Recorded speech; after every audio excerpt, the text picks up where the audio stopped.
Berjumpa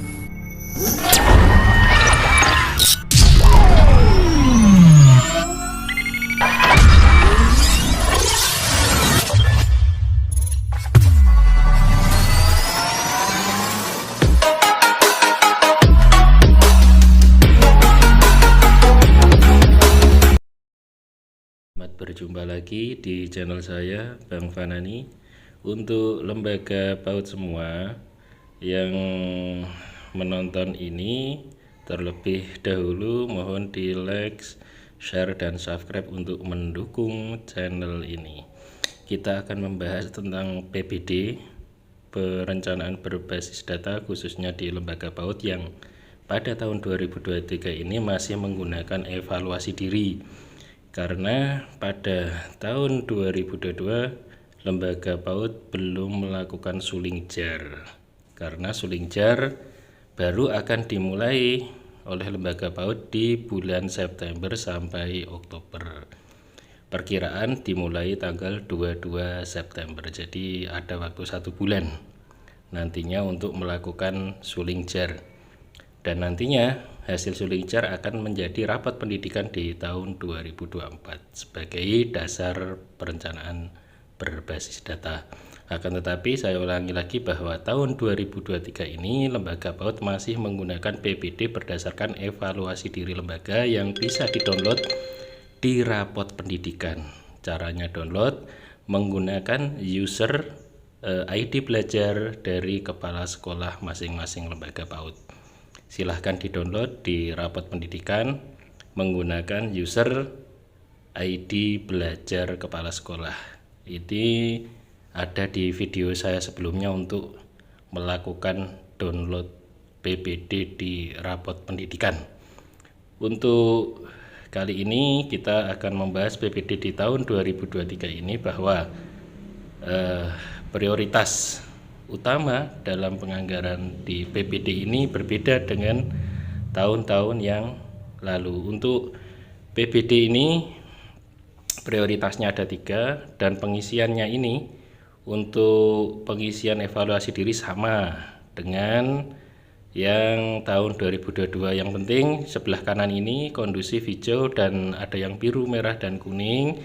Pengisiannya nanti untuk pengisiannya tidak akan saya bahas karena sudah pernah saya bahas, nanti akan saya sematkan di link komentar. Jadi silahkan periksa di link komentar, nanti akan saya sematkan link untuk pembahasan pengisian tata cara pengisian evaluasi diri ini. Dan yang penting hasil evaluasi diri ini pengisiannya harus secara lengkap. Kalau tidak lengkap nanti tidak bisa ngelink di lembar kedua identifikasi. Jadi pengisiannya harus lengkap. Yang sebelah kanan ini harus berubah warna semua. Ada kondusif, ada prima, ada yang perlu pengembangan, dan lain sebagainya. Ini biasanya diisi dengan X kecil itu ya. Silahkan, intinya silahkan dilihat di kolom komentar untuk pengisiannya. Untuk prioritas yang saya sebutkan tadi ini ada D2, ada D3, dan ada E6.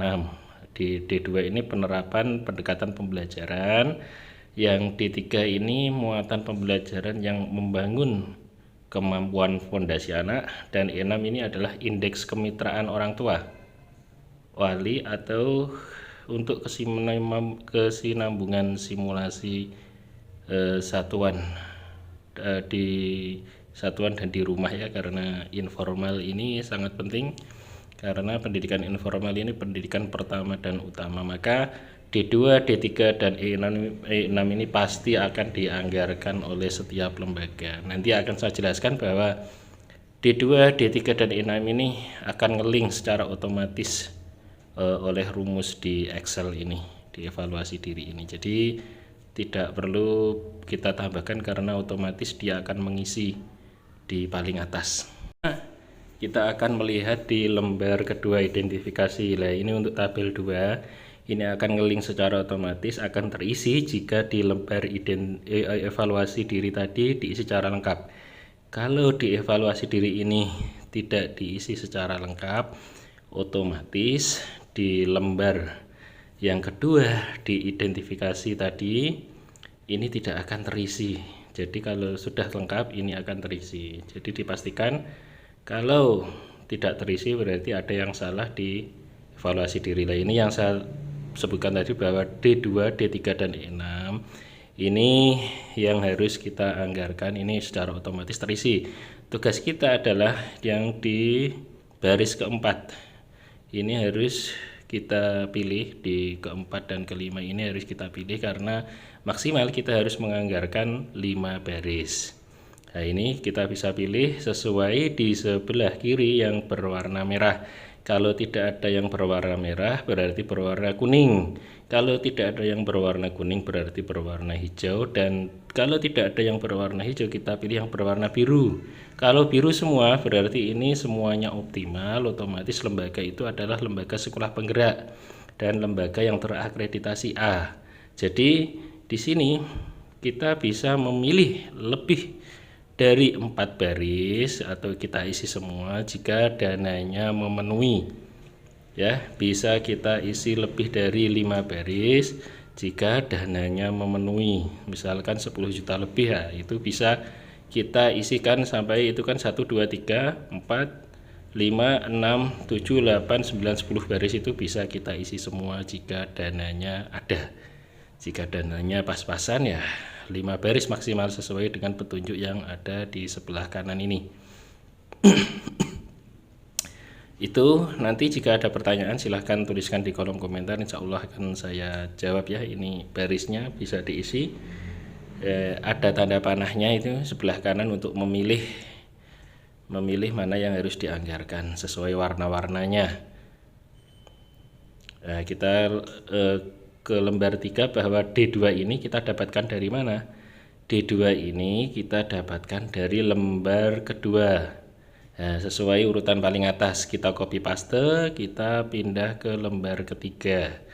Jadi kita caranya milih seperti ini. Jika tidak ada tanda panah berarti Microsoft Office Excel-nya ini harus diperbarui ke 2010 ke atas. Nah, ini nanti yang baris kedua sesuai dengan urutan tadi. Kalau akar masalah ini kita lihat di panduan refleksi. Nah, di sini ini D2-nya, identifikasi D2. Maka refleksinya kita lihat yang D2 yang mana. Nah, yang D2 yang ini berarti refleksinya adalah sebelah sini. Kita bisa mengcopy paste ini atau nanti kita bisa membuat redaksi sendiri mana yang paling cocok dengan lembaga. Misalkan ini satuan masih perlu penguatan dalam merancang kegiatan pembelajaran. Nah, ini kan mendukung dalam pendekatan pembelajaran dalam identifikasinya. Ini rumusan masalahnya, akar masalahnya. Bisa kita rubah jika memang kurang sesuai dengan keadaan lembaga. Jadi intinya yang berhubungan dengan identifikasi di mana yang lebih mengarah, mana yang lebih sesuai. Misalkan kita isi pendidik belum menguasai secara penuh dan optimal dalam melakukan ya kegiatan pembelajaran. Bisa kita isi sendiri seperti ini atau kita copy pastekan ya. Kita kasih kegiatan pendekatan pembelajaran yang sesuai dengan identifikasi. Untuk benahi ini kita juga bisa melakukan copy paste di kegiatan benahi yang sesuai dengan D2-nya. Jadi tinggal kita copy paste, kita taruh sini atau kita bisa melakukan redaksi sendiri sesuai dengan kondisi lembaga masing-masing. Jadi misalkan kita buat redaksi sendiri, mengirimkan diklat guru sesuai pendekatan ya, sesuai pendekatan anak usia dini seperti ini. Jadi yang dimana benahi ini adalah mendukung dalam penyelesaian akar masalah. Terus kita lihat di sebelah kanan lagi ini ada kegiatan RKAS. Kegiatan RKS ini bisa kita copy pastekan di sebelah sini. Nah, sebelah sini bisa kita ini ya, nggak di copy paste tapi bisa kita pilih kegiatan RKS mana yang bisa mendukung kegiatan benahi. Karena diklat guru ya, misalkan kita pilih aktivasi komunitas belajar di satuan PAUD. Nantinya guru-guru bisa rapat dalam komunitas pendidik PAUD untuk membahas pendekatan pembelajaran mana yang bagus.